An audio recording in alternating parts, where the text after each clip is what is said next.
네, 오늘은 출애굽기 20장부터 31장까지의 말씀을 보겠습니다. 자, 출애굽기 시작할 때 바로는 히브리 민족이 자기 것으로, 자기 백성인 줄, 자기 노예인 줄 생각했었죠. 그러나 여호와께서는 모세를 보내서 이 이스라엘 백성은 여호와 하나님께 속한 백성이다라고 소유를 주장하셨고, 그리고 출애굽을 정하여서 이스라엘 히브리 민족을 되찾으셨습니다. 자, 그래서 시내산까지 인도하셨죠. 광야를 통하여서 시내산까지 데려오셨습니다. 자, 이제 시내산에서 시내산 언약을 체결하게 됩니다. 언약을 어렵게 이야기하지 말고 쉽게 이야기하자면 그냥 결혼한다. 하나님과 이스라엘 백성이 이제 언약이라는 결혼을 맺는다라고 생각하시면 되겠습니다. 그래서 실제로 이사야 선지자들은 결혼의 비유로 신부의 비유로 이스라엘과 하나님의 관계를 얘기하지 않습니까?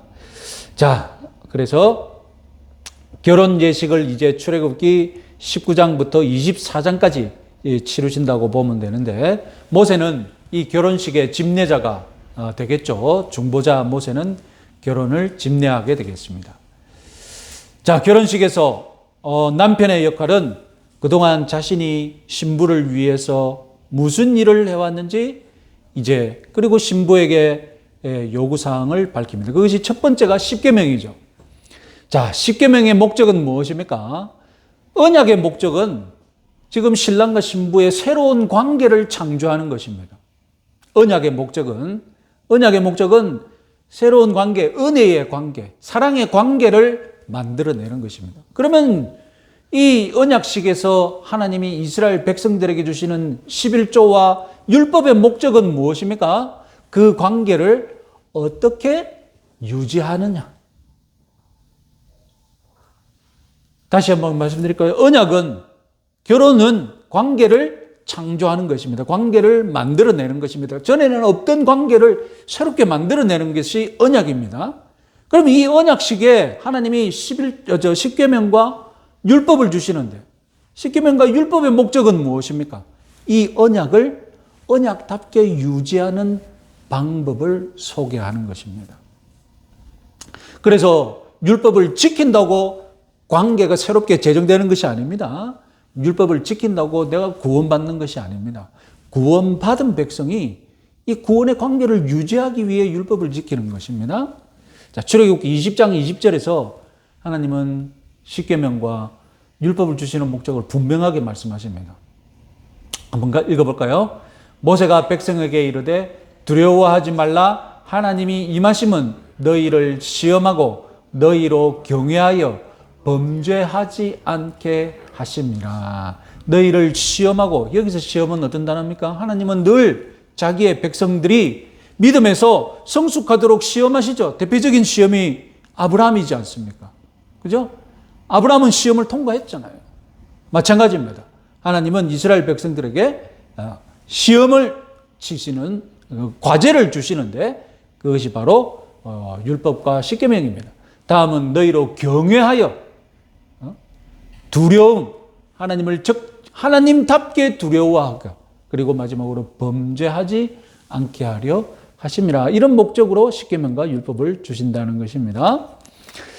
자, 다음은 십계명 외에 10가지 말씀들 외에 또 다른 율법을 주시는데, 그것을 가리켜서 무엇이라고 하느냐?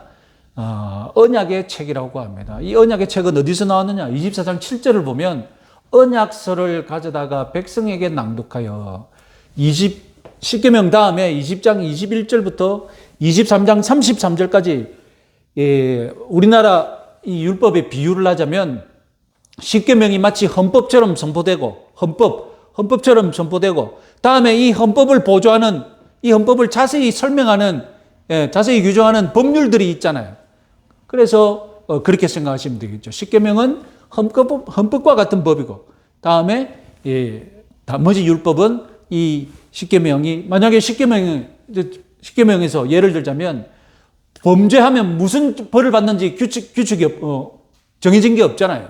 십계명은 그냥 하라, 하지 말라. 그것만 되어 있지 이것을 어기면 어떻게 된다는 말은 없잖아요. 그럼 어디에 그 어기면 어떻게 되는지는 어떻게 되어 있습니까? 이 언약의 책이라는 기타 보조하는 법률 속에, 율법 속에 다 정해져 있습니다. 그래서 십계명은 하나님이 따로 돌판으로 주실 거고, 다음에 십계명을 보조하는 이 율법책을 하나님이 뭐라고 하시냐면 언약서를 가져다가 백성에게 낭독하라. 이 23장 3절까지 기록된 것을 이제 백성에게 낭독하죠. 그런 순서가 있을 것입니다. 그래서 언약의 서, 언약서, 언약의 책 이렇게 보시면 되겠습니다. 자, 이제 하나님께서 십계명도 전쟁하셨고 다음에 율법을 그 위에 율법을 주셔서 언약의 책도 다 완성이 되었습니다. 이제 이걸 가지고 언약식을 이제 비준을 합니다. 하나님도 인정하시고 너도 이스라엘 백성도 받아들이는 이제 마지막 오늘날 같으면 양자 사인하는 거 있잖아요. 계약식의 마지막으로 도장 찍는 그 예식을 출애굽기 24장에서 합니다. 자, 다시 시간을 돌려서 19장으로 가시면 하나님께서 이스라엘 백성들을 계약 체결할 때 뭐라고 하십니까? 같이 한번 읽어보겠습니다. 너희가 내 말 잘 듣고 내 언약을 지키면 너희는 모든 민족 중에서 내 소유가 되겠고 너희가 내게 대하여 제사장 나라가 되며 거룩한 백성이 되리라. 너는 이 말을 이스라엘 자손에게 전할지니라. 그러니까 이 말 듣고 이스라엘 백성이 뭐라고 했습니까? 19장 8절 백성이 일제히 응답하여 이르되 여호와께서 명하신 대로 우리가 다 행하리이다. 모세가 백성의 말을 여호와께 전하며. 그래서 다음으로 하나님이 이스라엘 백성들에게 주신 말씀이 무엇이었습니까? 이제 출애굽기 20장에서 십계명 주시고 십계명 다음으로 언약의 책도 주시고 언약의 이 책을 가지고 이제 24장에서 언약 비준 의식을 합니다. 출애굽기 24장 3절 같이 한번 읽어보겠습니다. 모세가 와서 여호와의 모든 말씀과 그의 모든 율례를 백성에게 전하며 그들이 한 소리로 응답하여 이르되 여호와께서 말씀하신 모든 것을 우리가 준행하리이다. 여기서 지금 모세는 뭐 하고 있습니까? 모세는 시내산 올라갔다. 하나님께서 가서 내려가서 이 말 전하라. 그러면 그 말 듣고 내려와가지고 하나님이 이렇게 하신다. 너희들 어떻게 할래? 올라가겠습니다. 그럼 모세는 그 말 가지고 또 시내산으로 올라가가지고 이스라엘 백성들이 이렇게 한답니다. 그러면 십계명 전해주고 십계명 들고 내려와가지고 하나님이 이렇게 하라고 한다. 그리고 율법의 책도 이렇게 다 하라고 하신다 하면 이스라엘 백성들이 그러면 다 받겠습니다. 그럼 또 한 모세가 또 산에 올라가가지고 하나님이 이렇게 됩니다. 지금 일이 이렇게 진행되는 겁니다. 자, 다음 출애굽기 24장 6절 8절 같이 한번 읽어보겠습니다. 모세가 피를 가지고 반은 여러 양푼에 담고 반은 제단에 뿌리고 언약서를 가져다가 백성에게 낭독하여 듣게 하니 그들이 이르되 여호와의 모든 말씀을 우리가 준행하리이다. 모세가 그 피를 가지고 백성에게 뿌리며 이르되 이는 여호와께서 이 모든 말씀에 대하여 너희와 세우신 언약의 피니라. 제가 2주 전에 잠시 인용했었죠. 자, 흥미로운 것은 그 당시 언약을 맺을 때에 언약 당사자들이 이제 피의 언약을 맺는 거죠. 이것은 내 피를 바쳤으라도, 내가 피를 흘렸으라도 이 언약을 지키겠다. 헌신하겠다는 것이죠. 내 목숨을 걸고서라도 이 언약은 지켜져야 된다. 언약을 지키지 않으면 어떻게 하겠다? 내가 피를 흘려서라도 대가를 치르겠다. 이런 뜻으로 피의 헌신을 다짐하는 것이 그 당시 언약의 관례였거든요. 그런데 피를 먼저 누구에게 뿌렸습니까? 피를 먼저 하나님께 뿌려요. 제단에 뿌린다는 것은 하나님께 뿌린다는 거죠. 지금 양 당사자가 누굽니까? 하나님과 이스라엘 백성이고 중보자가 누굽니까? 모세입니다. 모세가 피를 가져다가 반은 어디다 뿌립니까? 하나님께 먼저 뿌리고 다음 이스라엘 백성들에게 뿌렸어요. 왜 하나님께 먼저 뿌릴까요? 이거 아주 재밌죠? 하나님이 먼저 이스라엘 백성들을 선택하시고 먼저 이스라엘 백성들을 사랑하셨고 먼저 내가 너희들에게 헌신하겠다. 하나님이 먼저 다짐하시는 거죠. 하나님이 먼저 헌신하시겠다고 하시는 거죠. 다음에 이스라엘 백성들에게 뿌렸습니다. 자, 이렇게 언약식이 완성되었습니다. 남은 언약의 절차가 무엇입니까? 네, 남은 언약의 절차는 언약의 두 당사자가 이제 우리 무기 같은 거 다 내려놓고 이제 당신과 나 사이에 샬롬이 있으니 같이 식사하자. 이제 식구가 되었으니 식사를 즐기는 것이죠. 그래서 모세와 아론과 나답과 아비후와 이스라엘 장로 70인이 올라가서 하나님이 이스라엘 자손들과 존귀한 자들에게 손을 대지 않으셨고 그들은 하나님을 뵙고 먹고 마셨더라. 그래서 이렇게 식사를 마지막으로 피로연처럼 이제 언약이 완성되었습니다. 자, 이제 결혼식이 완성되었습니다. 그러면 신랑 신부에게 남은 것이 무엇입니까? 신랑 신부에게 남은 것은 살집, 신혼집이 필요하죠. 신혼집이 필요합니다. 그래서 신랑이 신부에게 가고 신부가 신랑에게 오고 이렇게 같이 연합을 이룰 방이 필요합니다. 그래서 하나님께서는 이스라엘 백성들에게 내가 너희들 가운데 거할 집을 지으라 하시고 이제 언약이 체결되자마자 성막 설계도를 주십니다.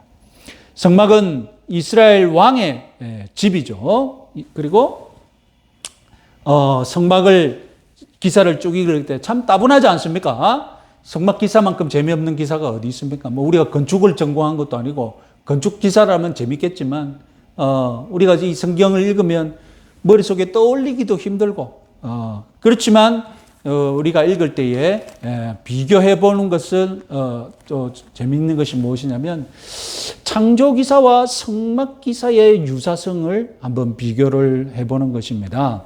그래서 보시면 천지 창조가 7일간 그래서 안식일로 끝나는데 성막 설계도도 7가지로 나눠집니다.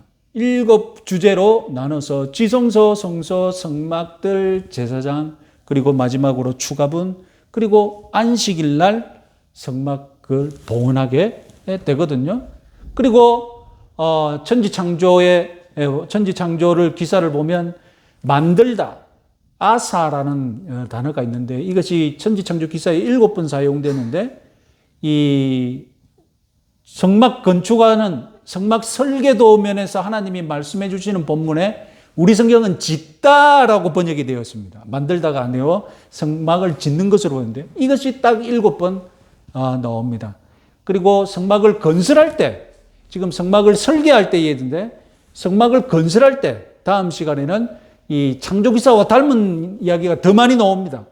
그러니까 이건 마치 하나님께서 에덴 동산을 짓듯이 성막을 짓습니다. 그래서 성막은 새로운 창조 주관과 똑같다라고 보시면 되겠습니다.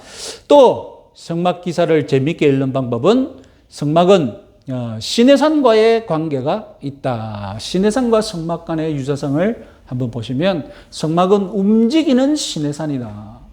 자, 여러분 우리가 이 맨 처음에 창세기를 하면서 하나님이 3층짜리 집을 지으셨다라고 제가 말씀드렸는데 기억이 나시는지 모르겠습니다. 그래서 하늘, 지상, 지하 이렇게 세계가 3중 구조로 이루어졌습니다. 그리고 에덴 동산도 3중 구조로 되어 있습니다.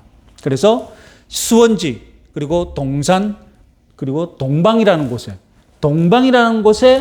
에덴 동산이 있었고 그 에덴 동산 안에 에덴 산이 있었지 않습니까? 이처럼 3중 구조고 마찬가지로 시내산도 3중 구조입니다. 시내산은 모세가 하나님을 만나러 구름 속에 들어갔던 곳은 어디입니까? 시내산 정상이겠죠. 시내산 정상입니다.